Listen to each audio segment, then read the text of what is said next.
चंबक युवक मंडल उर्टू, महिला मंडल उर्टू का मैं बहुत बहुत आभार व्यक्त करती हूँ कि उन्होंने मुझे यहाँ आमंत्रित किया और सबके दर्शन करने का मुझे सौभाग्य प्राप्त हुआ। जो यहाँ पहुँचने पे आपने हमारा भव्य स्वागत किया है, उसके लिए मैं आपका बहुत बहुत आभार और धन्यवाद व्यक्त और आपका सभी का बहुत बहुत दिल की गहराइयों से आभार व्यक्त करती हूँ।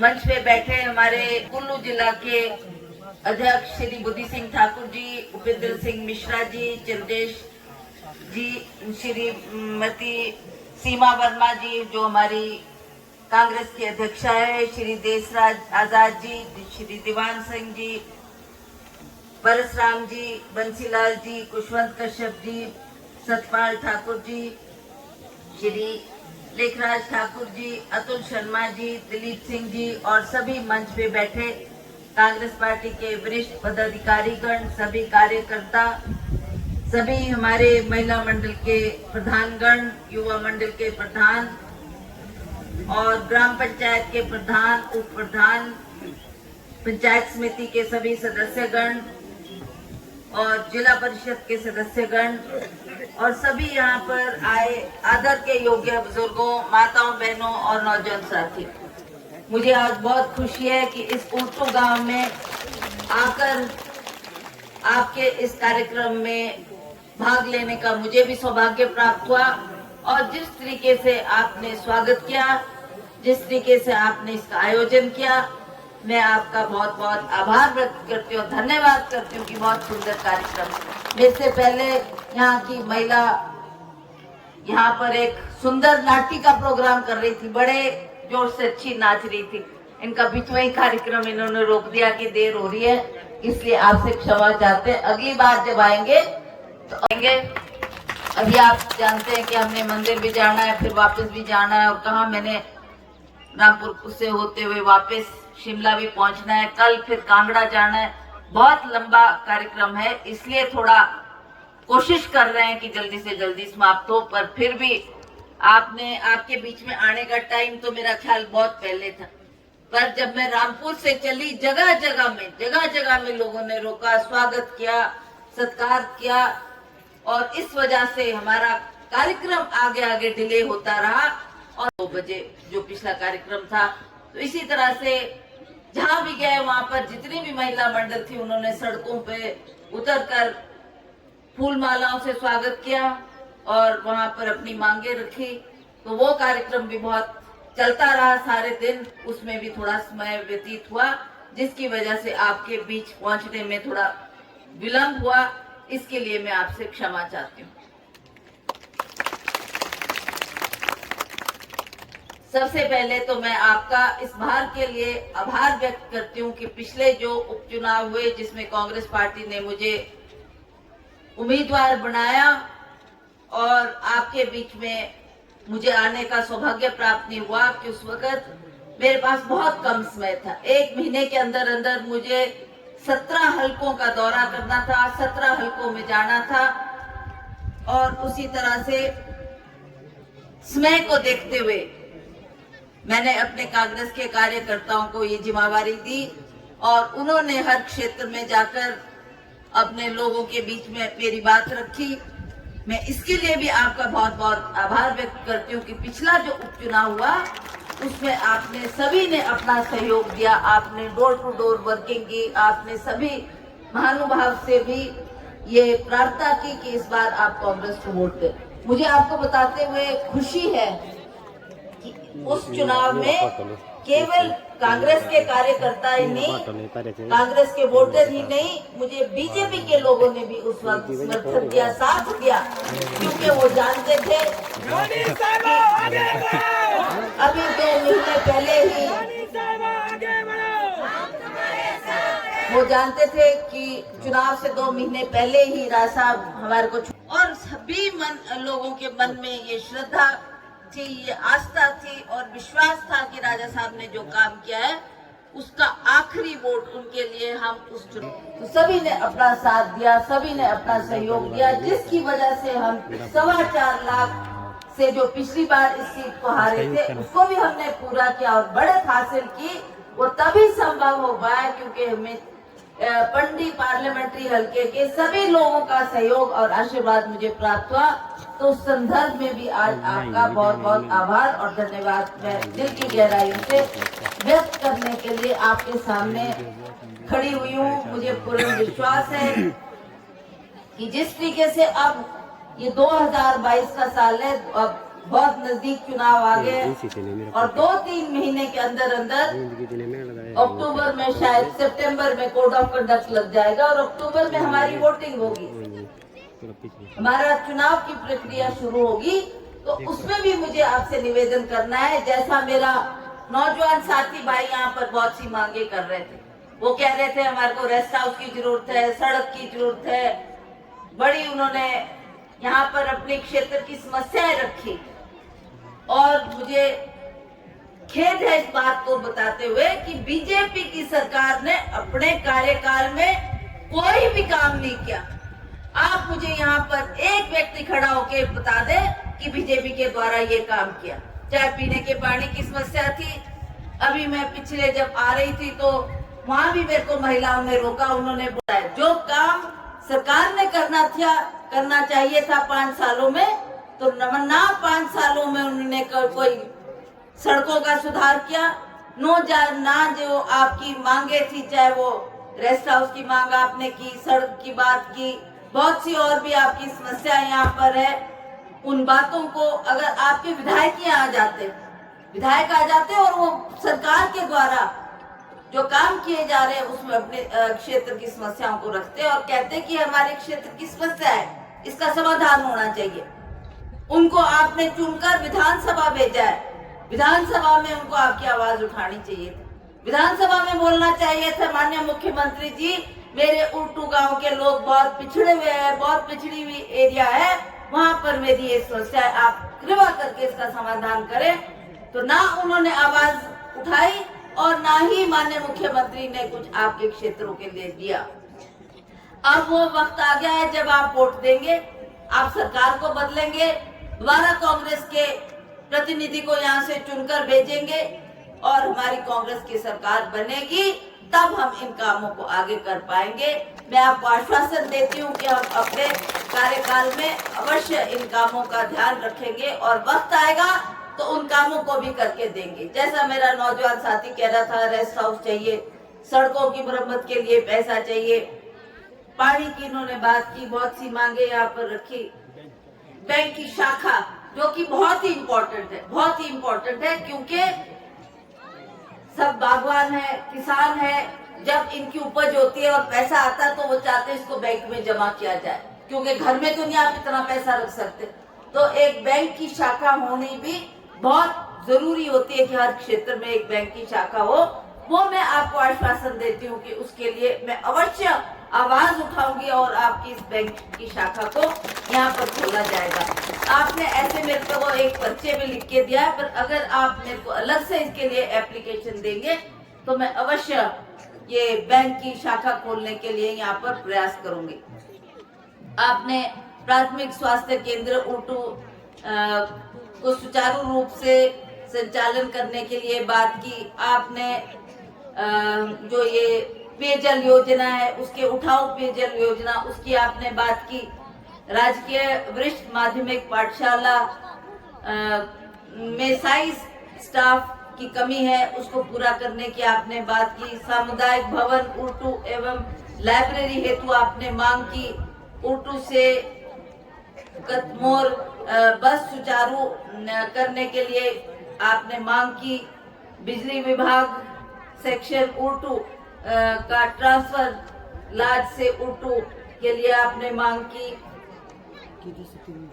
केदर से तिमदार रोड सड़क की आपने मुरम्मत की मांग की। ग्राम पंचायत उल्टू राणू से खेल मैदान की आपने मांग की।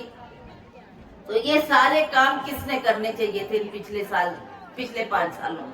आप बताओ मुझे। ये काम सरकार के करने के होते हैं। जो सरकार होती है वो इन कामों को करती है। एक कोई विधायक अपने तरफ से नहीं दे सकता, एक एमपी अपनी तरफ से आपको ये सारे काम करके नहीं दे सकता। ये आवाज उठाने के लिए तो आपने यहाँ के विधायक को भेजा है। ये उनका काम था कि 5 सालों में आपकी दुख तकलीफ सरकार के सामने रखते। वो चाहे मुख्यमंत्री के सामने आपका डेलीगेशन ले जाते, वहां से काम करवा के देते, वो चाहे विधानसभा में उठाते, वो चाहे मुख्यमंत्री के पास जाके बोलते कि ये हमारी डिमांड है, दुर्गम क्षेत्र है, ये काम मुझे चाहिए। पर उन्होंने इस आवाज को नहीं उठाया और ना ही आपके दुख तकलीफ को सरकार के समक्ष रखा, जिसकी वजह से आपकी समस्या आज भी खड़ी की खड़ी है। अब तो वो वक्त आ गया है जब आपने वोट के जरिए से सरकार को बदलना है। कांग्रेस की सरकार आएगी। पहले भी आपने कांग्रेस की सरकार के कार्यकाल देखे, जब माननीय मुख्यमंत्री स्वर्गीय राजा वीरभद्र सिंह जी हुआ करते थे, तो उन्होंने जितना काम इस क्षेत्र आने क्षेत्र में किया है, चाहे वो स्कूलों की बात लो, कॉलेज की बात लो, सड़कों की बात लो, मरम्मत की बात लो, स्वास्थ्य सुविधाएं देने की बात लो, घर घर में बिजली और पीने का पानी देने की बात लो, वो सारे के सारे काम राजा साहब ने किए। मुझे याद है कि उस टाइम यूपीए की सरकार थी और डॉक्टर मनमोहन सिंह जी हमारे प्रधानमंत्री थे, तो उस वक्त भी ये प्रधानमंत्री सड़क योजना की स्कीम चालू हुई थी और उसके तहत भी कितनी सड़कें बनी, कितने लोगों को घर बना के दिए। इंदिरा विकास योजना के तहत वो मकान हमारी सरकार बना के दे रही थी। राजीव गांधी आवास योजना के तहत वो मकान बनाकर सरकार ने दिए। आज मोदी जी कहते हैं, किसी महिला से बात कर रहे थे रिज मैदान से, उनका ऐसा जोड़ा हुआ था कि अभी एक महिला से आप यहाँ बात करेंगे, एक महिला से आप पता नहीं कहाँ बात करेंगे, एक किसान से आप यहाँ बात करेंगे। तो जब वो वार्ता कर रहे थे, मैंने भी बड़े ध्यानपूर्वक उनका भाषण सुना। मैंने सोचा पता नहीं क्या क्या मोदी दे जाएगा। हमारे सरकार कर्जे में डूबी हुई है, 70,000 करोड़ रुपए का कर्जा है। किसने माफ करना, वो किसने उस पैसे को देना? कोई और आदमी तो आएगा नहीं। प्रधानमंत्री को करना चाहिए था, तो ना मुख्यमंत्री ने मांग रखी, ना प्रधानमंत्री ने उसका जिक्र किया, ना पैसा दे के। जब वो महिला से बात कर रहा था तो एक सरमौर की महिला थी, उससे जोड़ा और ये कहता, बहन जी आपको जो मकान मिला किसने दिया? हमारी सरकार की योजना चल रही है जिसकी वजह से आपको ये मकान बना के दिया सरकार ने। और उसी तरह से उन्होंने पूछा, आप खेत में काम करती है, आपका जो खेत के लिए सरकार की तरफ से योजना है वो किसने लागू करके दी? वो भी प्रधानमंत्री ने की। प्रधानमंत्री जी भूल गए कि पहले भी 70 साल कांग्रेस का राज रहा। 70 साल में कांग्रेस ने जो काम किया है, क्या लोग उसको भुला पाएंगे? क्या लोगों को याद नहीं है कि कांग्रेस की शासन में कितना काम हुआ?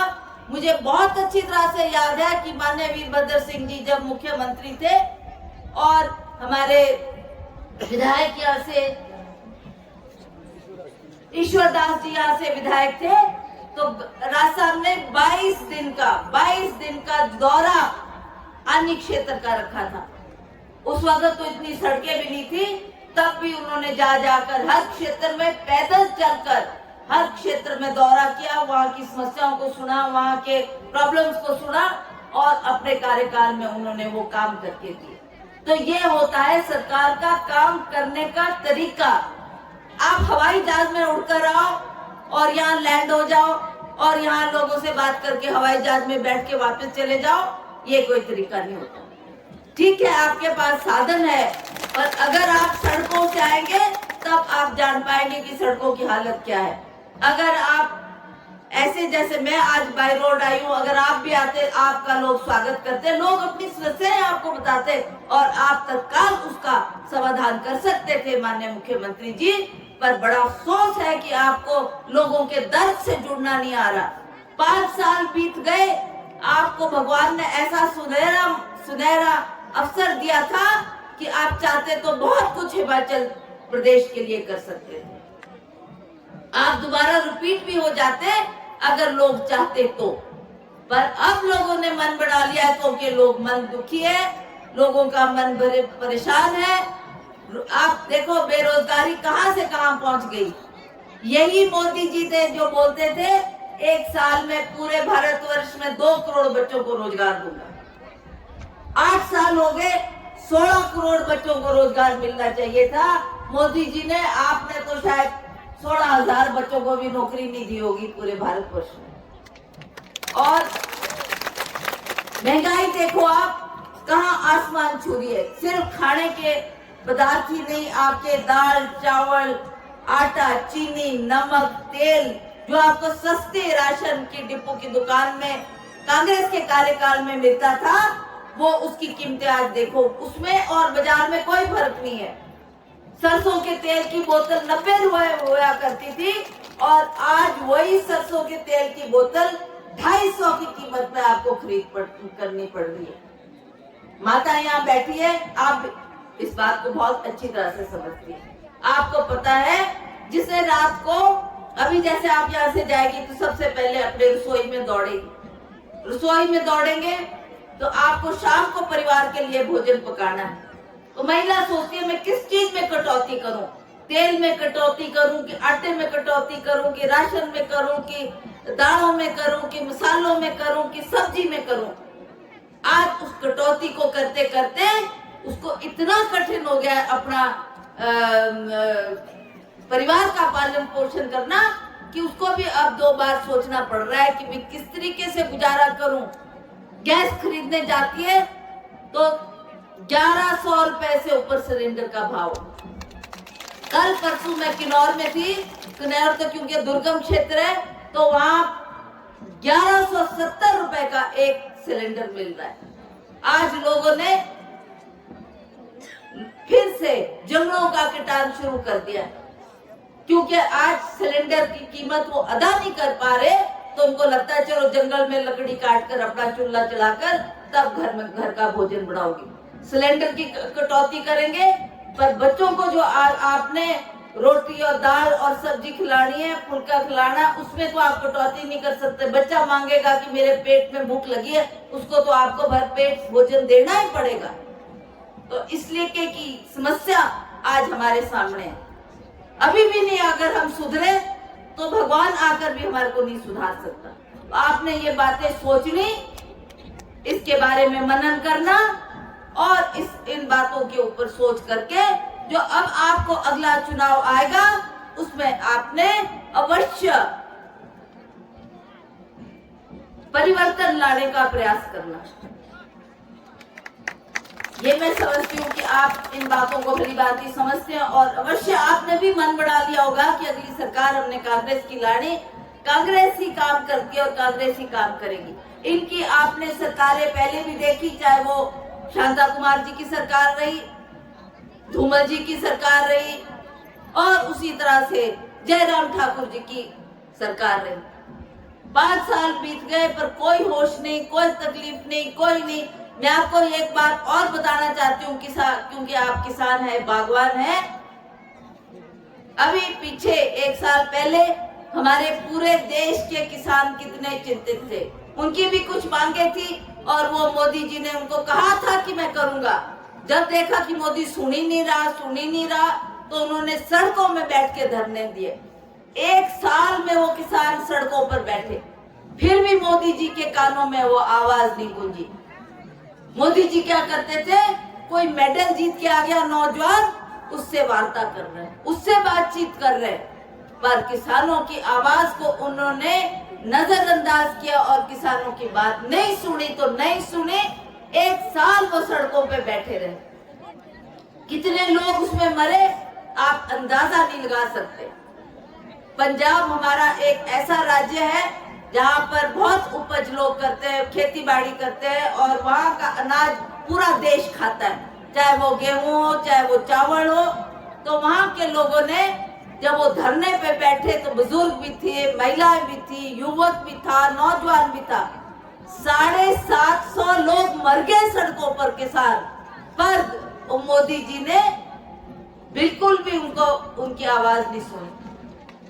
जो इंसान इतना कठोर दिल हो सकता है, तो आज हमको इस बात पर सोचना है कि हमारे भी हिमाचल प्रदेश में किसान रहते हैं, बागवान रहते हैं। हमने पीछे जयराम ठाकुर जी से ये मांग की कि जो ये बाहर से हम एप्पल सेब इंपोर्ट कर रहे हैं, बाकी फल इंपोर्ट कर रहे हैं, उसकी ड्यूटी आपको बढ़ानी चाहिए ताकि हमारा जो प्रदेश का बागवान है उसको फायदा पहुंचे। आज हमारे बागवानों को अपनी जो उपज है उसका दाम भी नहीं उनको मिल रहा, क्योंकि बाहर से जो प्रोडक्ट आ रहा है उसके ऊपर बार बार बोलने पर भी इन्होंने वो ड्यूटी को बढ़ाने की बात नहीं की। और उसी तरह से हमारे जो निचले एरिया में लोग रहते हैं, चाहे वो और फल उगाते हैं, उन्होंने भी ये मांग की कि इस इंपोर्ट ड्यूटी को बढ़ाया जाए ताकि हमारे किसानों को, बागवानों को सही कीमत मिले। उस पर भी मोदी जी ने कोई चिंता नहीं व्यक्त की और ना ही जयराम ठाकुर ने उसको सोचा और ना ही उसके बारे में कोई चर्चा है, न कोई बात है। तो अब तो अगली सरकार कांग्रेस की ही बनेगी और कांग्रेस की सरकार ही एक किसानों की हितैषी, बागवानों की हितैषी, गरीब लोगों की हितैषी कांग्रेस की सरकार है। ये आप जानते हैं इस बात को भली भांति से। मुझे लगता है कि उस वक्त जो मोदी ने नारा दिया था और ये कहा था कि मैं आपके दुख तकलीफ दूर करूंगा, तो उस उम्मीद से लोगों ने उनकी सरकार बनाई। अब देख लिया आपने 8 सालों में क्या हुआ। इसलिए हम चाहते हैं कि अब ये जो चुनाव आएंगे इसमें आप कांग्रेस के प्रत्याशियों को जिताओ। अब जारी है महिला, तो मैं बात खत्म करती हूँ क्योंकि इन्होंने भी दूर जाना होगा। आपने कुछ मांगे यहाँ पर रखी थी, बस खत्म कर रही हूँ मैं। आपने कुछ यहाँ पर बातें रखी थी। एक तो आपने महिला मंडल के लिए कुछ पैसा मांगा है और एक युवक मंडल ने भी कुछ यहाँ पर डिमांड की है। तो मैं आपको अभी 20-20 हजार रुपए की धनराशि देकर जाती हूँ और आगे समय आएगा तो अवश्य इन बातों पे गौर किया जाएगा। एक आपने शोक मिल से उर्टू सड़क मार्ग को लोक निर्माण विभाग के अंतर्गत लाया जाए, ऐसी आपने मांग की है। इसकी वाइडनिंग और मुरम्मत की मांग की है। तो इसके लिए भी मैं आपको 3 लाख रुपए की धनराशि देने की घोषणा करती हूँ। इन्हीं शब्दों के साथ आप सबका बहुत बहुत धन्यवाद। आप अवश्य जो मैंने बातें आपके सामने रखी है उसका आप सोच करेंगे और आने वाले वक्त में अवश्य आपने कांग्रेस पार्टी का साथ देना, कांग्रेस के प्रत्याशी को जिताकर विधानसभा भेजना। हमारी सरकार बनेगी तो उनको जो मान सम्मान मिलेगा सदा की भांति वो आप सब जानते हैं। तो मुझे पूर्ण विश्वास है कि आपने बड़े ध्यानपूर्वक मेरी बात सुनी, समय दिया और इन चुनाव तक आपने इस बात को अवश्य याद रखना। एक बात जो मैं कहना भूल गई, वो अभी पुलिस भर्ती की बात मैंने आपसे करनी थी। अभी पुलिस भर्ती हुई, बहुत से लोगों को लगा हमारे बच्चे सरकारी नौकरी में लग जाएंगे। उन्होंने लोगों से, जो गरीब थे, गरीब परिवार थे, उन्होंने लोगों से उधार भी लिया, लोगों से लोन भी उठाया और जब वो बच्चों की तैयारी करा रहे थे कि किसी के ट्यूशन लगाकर, किसी को उन्होंने पैसे देकर उन बच्चों से तैयारी करवाई, जब वो पेपर देने गए तो अच्छे नंबर हासिल करके वो बच्चे पास हुए। तो उनको बहुत खुशी हुई कि हमारे घर से कोई ना एक आधा बच्चा तो सरकारी नौकरी में, पुलिस में भर्ती में लगेगा। पर आज आप जानते हैं उस वो जो इसमें घोटाला हुआ है, बड़ा भारी घोटाला, ये कोई छोटी मोटी बात नहीं है, ये बहुत बड़ी बात है। हजारों करोड़ का घोटाला पुलिस विभाग ने इसमें किया है। इसमें का चाहे आपका बड़ा सा बड़ा अफसर डीजी पुलिस, चाहे नीचे जो तैनात पुलिस अफसर थे, उन्होंने भी इसकी हेरा फेरी की है और उन्होंने इसके पेपर लीक करके, वो पेपर बेचकर इन्होंने जो कांड किया, जिसकी वजह से हमारे बच्चे जिन्होंने तैयारी की थी, जो पास हुए, वो भी इसमें सफलता हासिल नहीं कर सके। और उसी तरह से जो बच्चे ओवरेज हो चुके थे, अब वो दोबारा उनको मौका भी नहीं मिलेगा पेपर देने का। तो ये बात आप मत भूलना कि इस सरकार ने हमारे बच्चों के साथ कितना बड़ा खिलवाड़ किया है ना? आप मानोगे इस बात को? आपके कानों तक ये बात पहुंची कि नहीं? पुलिस भर्ती की आपके क्षेत्र से भी कई बच्चों ने दिए होंगे। कितने बच्चों ने यहाँ पर उसमें नंबर हासिल किए, तैयारियां की, और जब उनका फैसला आना था, जब उनको रखना था नौकरी में, तब पता लगा कि ऐसे ऐसे इन्होंने पेपर लीक किए। जिनको चाहते थे उनको भर्ती करना चाहते थे, जो इनके संपर्क में नहीं थी उनको हटाना चाहते थे। तो ऐसा कांड इनके कार्यकाल में हुआ है। मेरे युवा वर्ग यहाँ पर है ना? मेरी महिलाएं यहाँ पर है, आपने जगह जगह इस बात की चर्चा करनी, ये कोई छोटी बात नहीं है। हजारों करोड़ जो सरकार इस पुलिस भर्ती में खा गई, और आज बच्चों के साथ क्या हुआ। आज वो ना नौकरी लायक रहे, ना वो घर में जो उनको रोजगार मिलना था वो भी, उससे भी वो महरूम रहे। तो ये मैं आपसे बात करना चाहती थी कि ये सारे बहुत महत्वपूर्ण बातें हैं, चाहे महंगाई की बात है, बेरोजगारी की बात है, इनके जो ऐसे ऐसे कांड हो रहे हैं इसकी सरकार के कार्यकाल में, वो भी बहुत दुखदायक है, बहुत ही शर्मनाक है कि इस तरीके से इन्होंने किया। आपने कभी सुना कि कांग्रेस के कार्यकाल में ऐसा कुछ हुआ?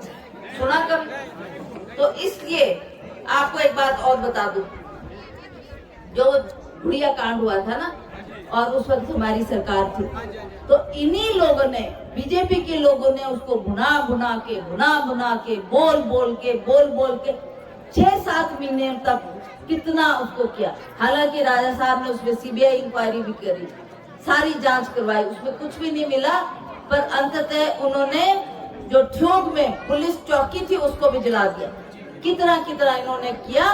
अगर ये सड़कों पे उतर के हमारी सच्चाई को इस तरीके से लोगों के सामने जो नहीं रखनी थी वो बातें उन्होंने सामने रखी, और उसी को भी इलेक्शन का मुद्दा बनाकर अगली सरकार इन्होंने बनाई। तो ये तो सच्चाई है जो आज पुलिस भर्ती में हुआ है। इसको आपने जगह जगह में इसकी चर्चा करनी, इसके बारे में एजुटेशन करना, और तब तक हम सांस नहीं लेंगे, तब तक हम नहीं बैठेंगे जब तक इसका दूध का दूध और पानी का पानी नहीं होता। जो इसमें लोग दोषी पाए जाते हैं उनको सजा, सख्त से सख्त सजा होनी चाहिए कि आपने हमारे बच्चों के साथ और नौजवान बच्चों के साथ जो खिलवाड़ किया है, वो एक बहुत भद्दा मजाक आपने हमारे साथ किया है। ये मैं आपको बोलना चाहती हूँ। जगह जगह इसकी चर्चा करने और लोगों तक ये आवाज पहुंचनी चाहिए। इन्हीं शब्दों के साथ आप सबका बहुत बहुत धन्यवाद। देर की आप लोग आप घर जाना चाहती थी, इसके लिए मैं आपसे क्षमा चाहती हूँ।